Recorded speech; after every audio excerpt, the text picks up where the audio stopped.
আজকে রবিউল আউয়াল মাস, আমার নবীর জন্মদিন। আমি আখেরি নবীর উম্মত হিসাবে খুবই গর্বিত। আসসালামু আলাইকুম। আমার নবীর জন্মদিন উপলক্ষে আজকে আমি কী রান্না করেছি বাসায় সেটা আপনাদের সাথে শেয়ার করতে চলে আসলাম। তো দেখতেছেন আমি এখানে ডিম আমলেট করে নিচ্ছি। তো এখানে আমি 4টা ডিম আমলেট করেছি, যেহেতু আমাদের পরিবারের সদস্য 4 জন।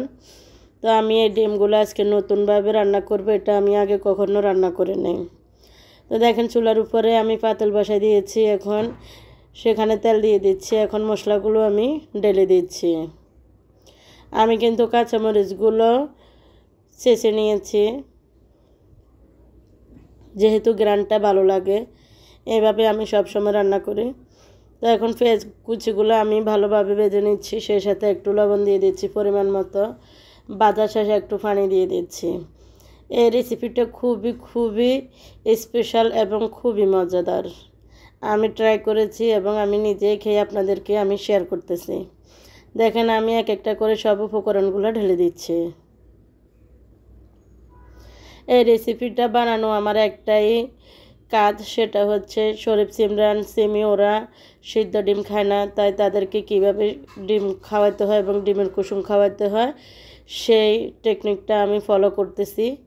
তো আমি এখন যেহেতু ডিম রান্না করব, এখন এখানে একটা শুটকি দিয়ে দিচ্ছি গ্রানের জন্য। শুটকি দিয়ে ডিম রান্না করলে অনেক মজা হয়। আপনারা যদি অনেকেই খেয়েছেন, শুটকি তো অনেকজনেরই প্রিয় খাবার, আমারও কিন্তু অনেক প্রিয়। তো আমার মশলাগুলো কষানো শেষ, আমি ডিমগুলো এক একটা করে ঢেলে দিব। তো আমি ডিমগুলো এক একটা করে এখন ঢেলে দিচ্ছি। বন্ধুরা, আপনারা এই রেসিপিটা বাসায় ট্রাই করে দেখবেন, খুবই ভালো লাগবে। বাচ্চারা খেতে অনেক ভালো লাগবে বাচ্চাদের।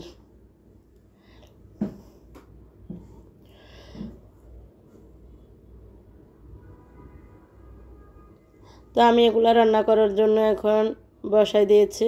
এখন একটু পরিমাণ মতো পানি দিয়ে দিচ্ছি ঝোলের জন্য আর কি।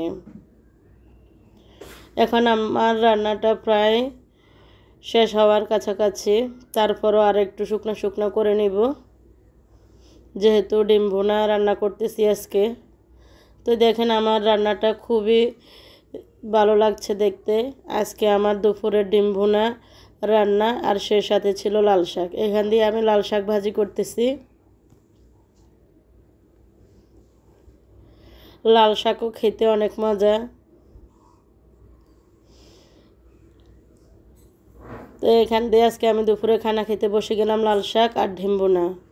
তো বন্ধুরা, যদি আমার ভিডিওটি যদি ভালো লাগে, অবশ্যই আমার ইউটিউব চ্যানেলটা সাবস্ক্রাইব করে দিবেন। ভালো লাগলে একটি লাইক, একটি কমেন্ট করবেন।